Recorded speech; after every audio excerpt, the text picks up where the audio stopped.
A team that once reigned supreme in the world of motorsport. A team that opened the season with a stunning win, leaving their competitors in the dust by an incredible margin. Red Bull was untouchable, or so we thought. Fast forward a few races, and the unthinkable happened. The mighty Red Bull racing team, once the talk of the track, found themselves struggling to keep pace, finishing almost 40 seconds behind at Monza. So what happened?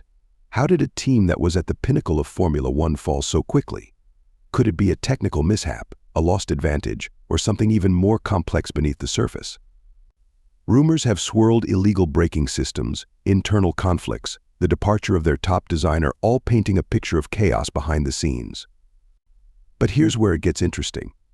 Red Bull themselves have finally revealed which factor played the biggest role in their downfall, and the answer might just surprise you. Stick around, because this isn't just a story about a team, it's a cautionary tale of how quickly things can unravel, even for the very best. From dominant champions to desperate underdogs, today we're uncovering what really brought Red Bull to its knees, and you won't want to miss a second of it. Red Bull's performance drop has been nothing short of mind-boggling. They began the season with a win, leaving the competition in the dust with a comfortable 2-second lead. However, just a few races later, they found themselves battling McLaren for wins in Spain, Canada, and Austria. And by the time they hit Monza, they were nearly 40 seconds behind the race leaders. How did a team that looked so unstoppable fall so far, so fast? The reasons behind this collapse have fueled heated debates. Some speculate that Red Bull was using an illegal brake system, a theory that sent shockwaves through the sport. Others believe the departure of the sport's most celebrated designer, Adrian Newey, left a void too big to fill. And there's even talk that the limited time Red Bull had in the wind tunnel and with CFD simulations is finally catching up with them, preventing them from keeping their car at the top of its game. But there's more to the story. Some suggest that internal issues, controversies, and even team dynamics have caused a level of instability that no amount of technology or talent could overcome. Whatever the cause, one thing is clear: Red Bull has gone from dominating the grid to struggling for relevance, and now, for the first time, they've admitted that one specific factor is at the heart of their struggles. It's difficult to believe how quickly things have changed for the team.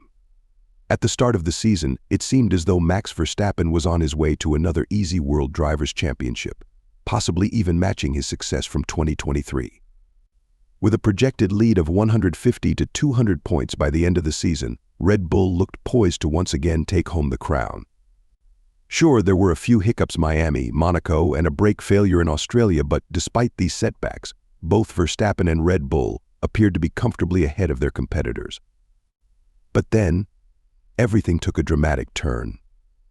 Since the beginning of the mid-season stretch, the closest Verstappen has come to winning a race was at Silverstone, and that only happened because of a strategy mistake by McLaren. Red Bull's once dominant form evaporated, leaving both the team and their fans in shock. What had happened to the car that seemed destined for another championship? Max Verstappen's frustration has been clear for everyone to see. At the Italian Grand Prix in Monza, his anger at the underperformance of his Red Bull car was almost palpable. Known for speaking his mind, Verstappen didn't hold back, describing the car as an unpredictable monster, one that might cost him a 4th championship title. His frustration isn't without reason, as he has been warning the team for months that the car has become increasingly unstable and unpredictable, with Red Bull seemingly unable to make any improvements. The extent of Red Bull's decline was on full display at Monza. Verstappen could only qualify in 7th place and managed to finish the race in 6th, a far cry from his usual performances. Ferrari's Charles Leclerc and the McLaren duo of Oscar Piastri and Lando Norris were in a completely different league, finishing the race over 30 seconds ahead of the Red Bull. Even Verstappen's teammate, Sergio Perez, couldn't hide his disappointment, describing their car as handling like a boat, a sluggish cruise liner, compared to the speedboats of Ferrari and McLaren that weekend. Red Bull is now facing one of the worst situations they've encountered in recent years. What makes it worse is that the solution to their problems may have slipped through their fingers months ago. For months, Red Bull tried to downplay the impact of losing their legendary designer, Adrian Newey. The team confidently claimed that no single individual, no matter how talented, could make a significant difference in a company of over 1,000 employees. It seemed like a logical statement after all. How could the departure of just one person, making up less than 0.1% of the entire workforce, have such a huge impact on performance? But if we've learned anything, it's that every cog in a machine has a role to play, and Newey was one of the most vital. For the first time, Red Bull has publicly acknowledged that losing Newey has indeed affected the team. A few months ago, Helmut Marko, Red Bull's senior advisor, stated that the departure of key people wouldn't hinder the team's progress. However, now that the team is at its lowest point, his stance has shifted. When asked if losing Newey and other high-profile figures had impacted Red Bull's downfall, Marko admitted, "It's obvious that something like this doesn't help, but it's not directly linked to our technical problems." Although Newey wasn't physically a part of the car, his influence on Red Bull's design philosophy and development process cannot be overstated. His resignation came just before the Miami Grand Prix, and coincidentally, that's when Red Bull's issues began to surface. While Newey wasn't involved in the mechanical components, his absence has had a noticeable effect on how the team's car is developed and refined. The real problem that Red Bull has been facing became more evident after the Miami Grand Prix. The car, which once seemed so well balanced and reliable, started to lose its composure. The primary issue is a lack of balance between the front and rear of the car, meaning they are not working in harmony. This imbalance has made the car unpredictable, especially during cornering, and the drivers can no longer push it to the limits. Attempts to fix this imbalance have only created new problems. By compensating for the lack of coordination between the front and rear, Red Bull has unintentionally increased oversteer. The result? The car feels unstable, and this imbalance is also putting more strain on the tires, leading to faster degradation and grip issues. This combination of factors has turned the car into the boat that Perez described, making it increasingly difficult to drive. What's even more troubling is that this imbalance appears to be a direct result of the upgrades Red Bull has been making since their downfall started in Miami. The data from their wind tunnel suggested these upgrades would improve the car, but the reality on the track has been very different. Each attempt to fix the problem has only made things worse, and the team has been unable to regain the balance they once had. This kind of disconnect between expected performance from wind tunnel testing and actual performance on the track isn't unique to Red Bull. Mercedes and Ferrari have both struggled with similar issues in the past, with their cars underperforming in ways that didn't show up in factory testing. As Red Bull continued to introduce new upgrades in an attempt to solve their issues, the car's performance only deteriorated further. Instead of boosting the car's capabilities, these changes exacerbated the problems, leaving the drivers struggling to control it. Red Bull's principal, Christian Horner, admitted that as the team pushed the car's package harder, it exposed deeper issues with the vehicle's design. Horner elaborated that the core problem lies in the car's balance, which makes it difficult for the drivers to fully commit to corner entry. When they try to stabilize the rear of the car, it compromises the front, leading to understeer. As a result, they wear out the tires much faster, which further reduces performance. Verstappen and the team are growing increasingly worried as time is running out to find a solution, and Horner's admission that they're still confused. The issue is hardly comforting for a driver in the midst of a championship battle. Red Bull announced during the Monza weekend that they would review everything happening at the factory ahead of the next Grand Prix to determine why their upgrades haven't delivered the expected results. What other teams have revealed, when faced with similar problems, is that the cause often lies within the wind tunnel. The speeds allowed in the wind tunnel, along with the model sizes, don't always match up with real-world forces experienced on the track. This mismatch in data can be difficult to untangle, and it's likely that Red Bull is facing the same challenge. Red Bull's recent upgrades were meant to add downforce to the car, but instead they've created more problems than solutions.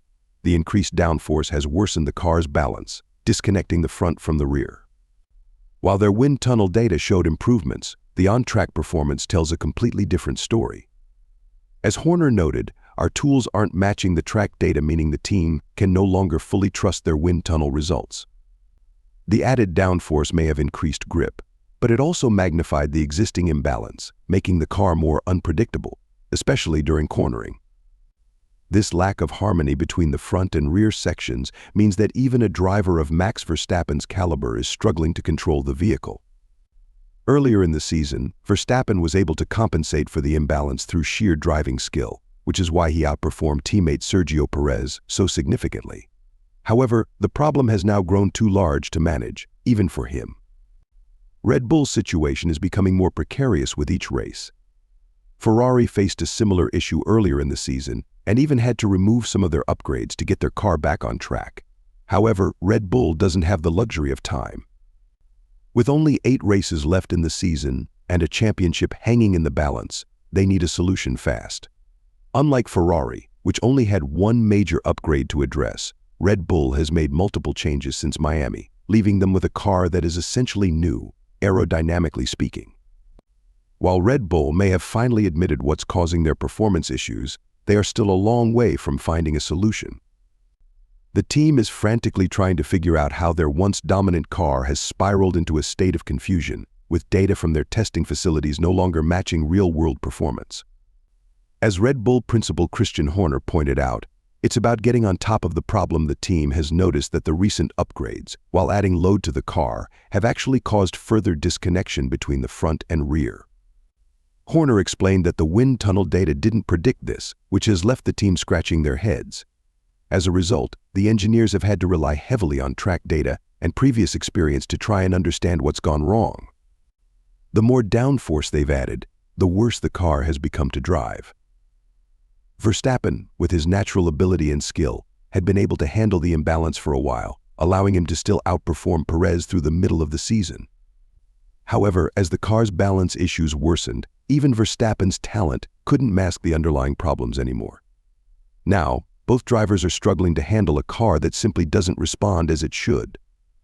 Red Bull doesn't have the time or luxury to methodically work through the issues like Ferrari did earlier in the season.